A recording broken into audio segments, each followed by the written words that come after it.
Bismillahirrahmanirrahim. Assalamualaikum warahmatullahi wabarakatuh.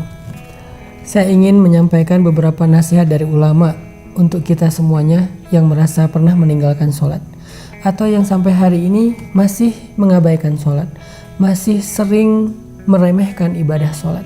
Para ulama menjelaskan banyak sekali ayat-ayat dan hadis-hadis tentang ancaman dari Allah bagi orang yang meninggalkan sholat. Bahkan kalau kita membaca di dalam rukun Islam, sholat itu termasuk rukun yang kedua setelah syahadat. Artinya akan ditolak keislaman seseorang walaupun dia mengatakan asyhadu an la ilaha illallah wa anna muhammadar rasulullah, tetapi dia tidak melaksanakan sholat secara sengaja tanpa uzur yang diperkenankan. Bahkan di dalam Al-Quran Allah berkali-kali memberikan kalimat ancaman, diantaranya fawailul lil musallin alladzina hum an sholatihim sahun. Celaka orang yang sholat, yaitu orang yang lalai dalam sholatnya.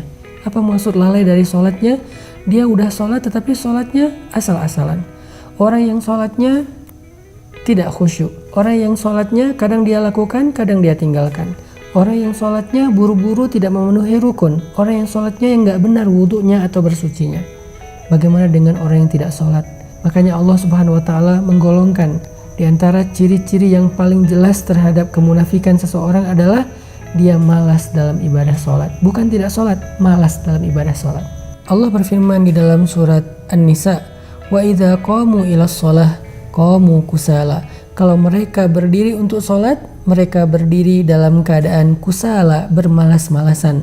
Mungkin kita sholat, tetapi apakah sholat kita termasuk bermalas-malasan?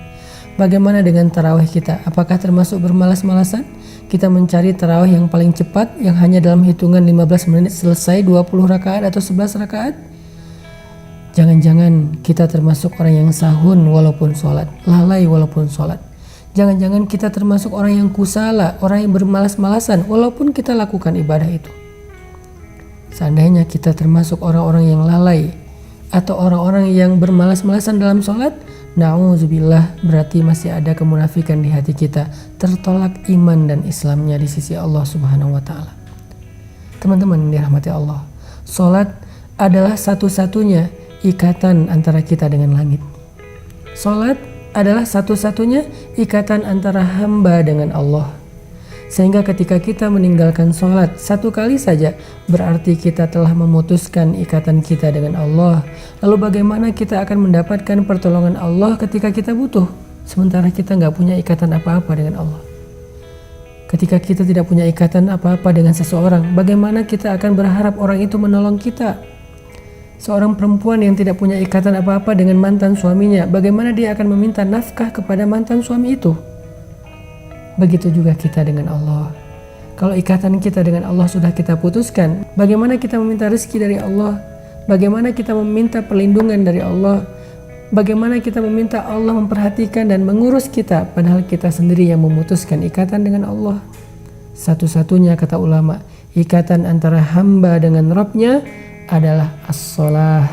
Siapa yang meninggalkan sholat secara sengaja tanpa alasan yang dibolehkan oleh agama, berarti dia telah memutuskan urwatul wuthqa, ikatan dengan Allah Subhanahu wa Ta'ala. Bahkan para ulama sampai berpendapat, seandainya seseorang meninggalkan sholat sampai akhir hayatnya, maka ketika dia meninggal, dia tidak boleh dikuburkan di kuburan kaum muslimin. Dia tidak boleh disolatkan oleh ulamanya kaum muslimin, kecuali hanya oleh keluarganya sendiri. Bahkan ketika dia masih hidup, jika dia tidak melakukan ibadah sholat secara sengaja dalam waktu yang lama, maka ulama mengatakan istrinya harus meminta cerai kepadanya. Seandainya dia suami itu harus menceraikan istrinya. Kenapa? Tidak halal bagi seorang perempuan mukminah menikah dengan laki-laki yang meninggalkan sholat. Ini menunjukkan sebagian ulama berpendapat, orang yang secara sengaja meninggalkan sholat, maka dia telah murtad dari Islam. Walaupun ini bukan pendapat semua ulama, tetapi ini menunjukkan betapa bahayanya meninggalkan sholat. Nanti di akhirat, sholat adalah amal pertama yang akan ditanya oleh Allah. Seandainya sholat kita benar, maka amal yang lain akan Allah perbaiki. Tetapi seandainya sholat seseorang itu rusak, maka semua amal yang lain akan ikut rusak bersama dengannya. Sholat, sesuatu yang gak bisa kita abaikan apapun alasan kita. Kita boleh tidak membayar zakat kalau tidak mampu. Kita boleh nggak haji kalau tidak mampu. Kita boleh nggak puasa kalau tidak mampu dengan cara diqadha atau bayar fidyah. Tapi kita tidak bisa meninggalkan sholat.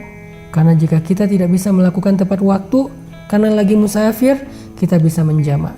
Tidak bisa melakukannya di masjid, karena ada uzur-uzur tertentu, hujan, badai, dan seterusnya, melakukannya di rumah.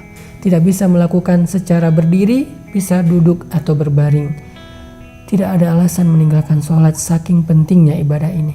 Allah gak mau kita memutuskan Allah.